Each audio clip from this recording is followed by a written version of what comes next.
Well, thank you, Ken. And first of all, I wanted to thank Sid, but he's run away already. He's an absolutely brilliant volunteer manager.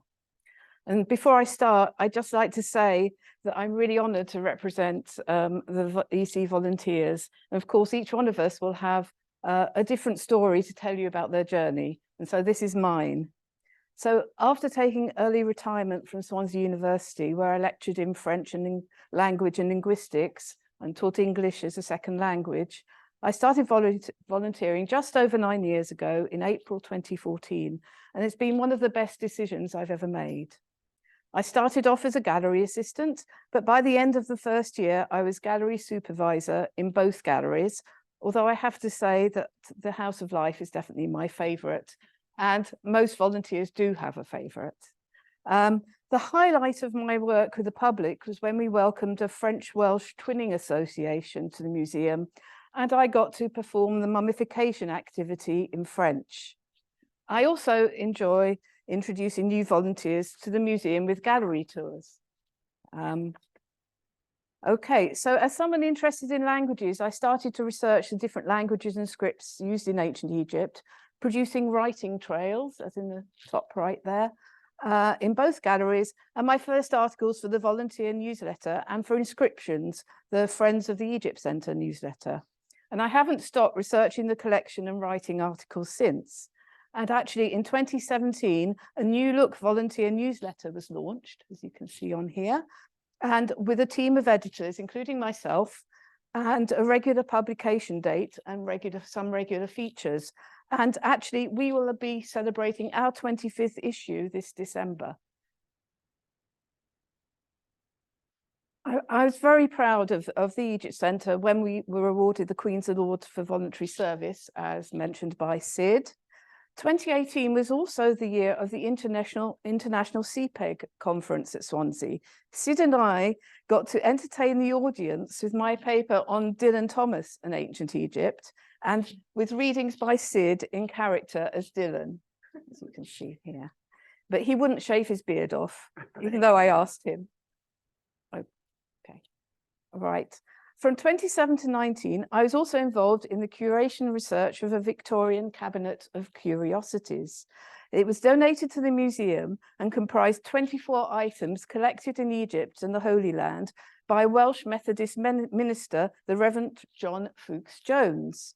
And my favourite artefact from that collection is this EC 1920, a small metal cone described on the accompanying label as a summit of Cheops, i.e. the Great Pyramid.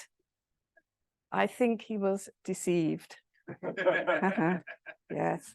There's also some hair, which is described as mummy hair, but to be honest, it could have belonged to anyone. And you'll be pleased to know that that collection is now in the fakes and forgeries case. Right, in 2019 to 20, yes, I worked on another small collection we have, the Woking College Loan, a selection of 58 Egyptian artifacts originally given to Woking Girls Grammar School in 1958 and passed on to its successor, Woking College. It was sent to they consulted the British Museum saying, what are we going to do with this? We don't want this anymore. It's too much of a nuisance. They weren't displaying it, and they were worried about insurance, and the British Museum advised them to give it to us because we are so involved in education. I actually discovered in my research that the pupil who looked after the collection back in 1958 at the grammar school and compiled the first catalogue, because they had it on display on a shelf in their library, she later went on to become a leading archaeologist in Scotland by the name of Dr. Anna Ritchie. So she too was inspired by these objects. And I've just put up here some of the highlights from the collection, my personal favourites. The faience bez bell here, the wooden soccer hawk, and the faience flower pendant. That's my favourite objects from the Woking Loan. So when the pandemic came and the museum was closed, I embarked on a major transcription project, that of our first honorary curator's 15 day books, Kate, or Keita Bossert Griffiths, was a remarkable woman, a trained Egyptologist who fled Germany to escape the Nazis and ended up marrying a Welsh Egyptologist in Swansea, Gwyn Griffiths. When the Welcome Loan arrived here in 1971, she was asked to look after the collection and open the first incarnation of the museum in what is now the Keir Hardie building. I translated Kate's German. She wrote in English, German, and Welsh, sometimes in all three on the same page, and transcribed her rather difficult handwriting.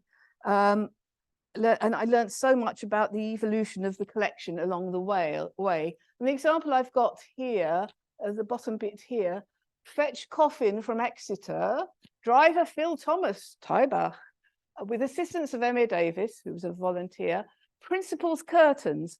Apparently, they wrapped the coffin in the curtains that belonged to the Swansea University principal. I've no idea how they got the curtains, and but she wouldn't hesitate to do something like that. She was very enterprising, I would say. And here you've got some pictures of her, other pictures of her too, at the museum, including with the famous arm that we probably won't go into.